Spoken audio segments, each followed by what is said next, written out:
ప్రియులారా, మన ప్రభు అయిన యేసుక్రీస్తు నామములో మీకు శుభోదయం. ప్రతిదినం ప్రభుతో అనుదిన ఆత్మీయ ఆహారం. మార్చి 23 సోమవారం. నేటి లేఖన పఠనం 35వ కీర్తన మొదటి 16 వచనాలు. నేటి ధ్యాన లేఖనం 35వ కీర్తన 10వ వచనం. యెహోవా, నీ వంటి వాడెవడు? మించిన బలము గలవారి చేతి నుండి దీనులను, దోచుకొని వారి చేతి నుండి దీనులను దరిద్రులను విడిపించువాడవు నీవే. వ్యాఖ్యానాంశం: దీనులను విడిపించు దేవుడు. వ్యాఖ్యానాంశం: దీనులను విడిపించు దేవుడు.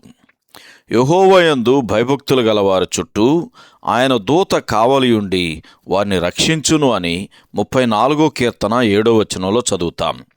తమ శత్రువులను తరమవలనని నీతిమంతులు యెహోవా దూతకు 35వ కీర్తన 5-6 వచనాల్లో మనవి చేస్తున్నారు.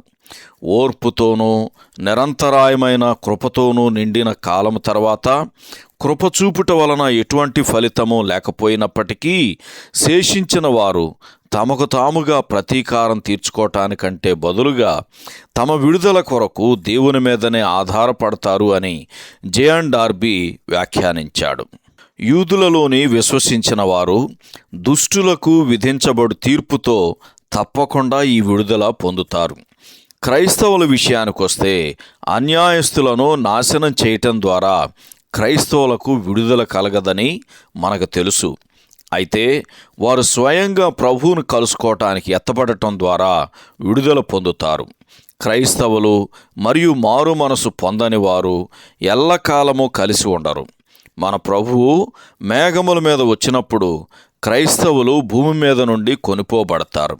మిగిలిన వారు భయంకరమైన శోధన కాలము కొరకు ఇక్కడ విడవబడతారు అని ప్రకటన గ్రంథం 3వ అధ్యాయం 10వ వచనంలో చదువుతాం. మరోవైపు ప్రభువు మహిమతో ప్రత్యక్షమైనప్పుడు ఆ కాలపు విశ్వాసులు అద్భుతమైన పాలన కోసం భూమి మీద ఉంచబడతారు. అదే సమయంలో దుష్టులు తొలగించబడతారు అని లూకాసు వార్త 17వ అధ్యాయము 34-36 వచనాల్లో మనం చదువుతాం. ప్రకృతి సంబంధమైన వ్యక్తి ఎంత కృతజ్ఞతాహీనుడిగా ఉన్నాడు. దావీదు తరచూ ఇట్టి కృతజ్ఞతాహీనుల వలన బాధలు అనుభవించి అనుభవపూర్వకంగా దాని గురించి 35వ కీర్తన 12-15 వచనాల్లో మాట్లాడుచున్నాడు. అయితే క్రీస్తుకు ఈ కృతజ్ఞతాహీనుల వలన కలిగే బాధలు చాలా లోతుగా తెలియటమే కాక ఆయన వాటిని అనుభవించాడు.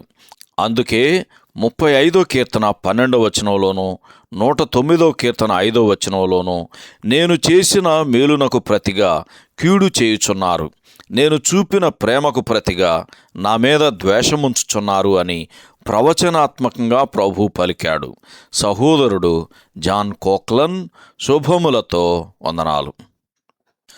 ఈ సందేశాలకు సంబంధించి కానీ బైబిల్కు సంబంధించి కానీ మీకేమైనా ప్రశ్నలు ఉంటే ఈ క్రింది నంబరుకు వాట్సాప్ ద్వారా పంపించండి.